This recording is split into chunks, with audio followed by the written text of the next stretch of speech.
ഇത് കാണാനാണ് നമ്മൾ കുന്നെല്ലാം കയറി വന്നത്. ഇത് നമ്മൾ അമ്മമ്മ പോവരുത് എന്ന് പറഞ്ഞ സ്ഥലത്തേക്കാണ് നമ്മൾ പോകാൻ പോകുന്നത്. റോഡ് അവസാനിച്ച പോലെ നമുക്ക് ഫീൽ ചെയ്യും. പക്ഷേ ഇത് ഇവിടെ ഒന്നും കൊണ്ട് അവസാനിക്കില്ല. അതെ, ആടെ നിന്നാണ് റോഡ് തുടങ്ങുന്നത്. വളരെ നിഗൂഢത പിടിച്ച സ്ഥലമാണിത്. ഇത് കാടല്ലേ, ഇത് റബ്ബർ തോട്ടമാണ്. ഇതിനൊന്നും ആരും കാടായിട്ട് പറയില്ല എന്നാണ് എനിക്ക് നിൽക്കുന്നത്.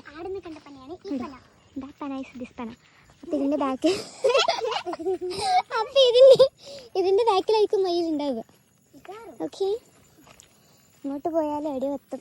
വെള്ളാരമ്പാറ എത്തുന്നു.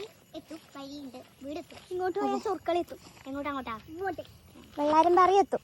ഇങ്ങോട്ട് പോയാലാ എത്തും. ഇതിലേ പോയാൽ ടവറിൻ്റെ അടുത്ത് എത്തുമായിരിക്കും. അതാണ് പണി നടന്നുകൊണ്ടിരിക്കുന്ന റിസോർട്ട്. ടവർ. ഈ റോഡ് അതുകൊണ്ട് തറ ചെയ്യുമായിരിക്കാം. അയ്യോ,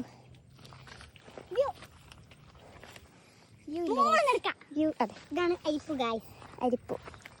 അപ്പോൾ നമ്മൾ ഓണത്തിന് പൂവിടാൻ ഈ കുന്നെല്ലാം കയറി വന്നിച്ച് പൂ പറിക്കും. എന്നതല്ല, ആ താഴ്ന്ന് കിട്ടുന്ന പൂവ് നമ്മൾ പറിക്കൂടും. അത്രയും കുന്നു കയറി ഒന്ന് പൂ പറിക്കാൻ കഴിയില്ല. അതും രാവിലെ നമുക്ക് ആവൂല. ശേഷി എനിക്കില്ല.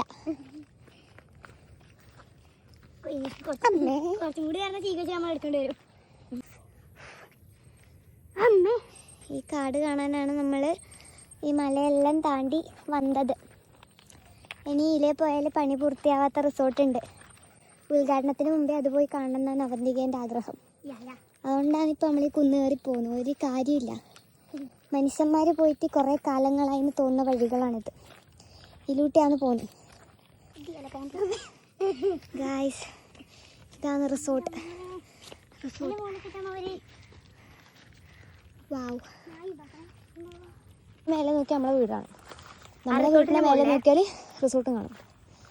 അയ്യോ, നമ്മളെ നാട് മൊത്തം കാണും വീടുന്നാല്. വാവ്, റിസോർട്ടും കണ്ട് കുറേ മലയും കണ്ട് വേറെ നാട്ടിലും എത്തി. ഇനി വീട്ടിലേക്ക്.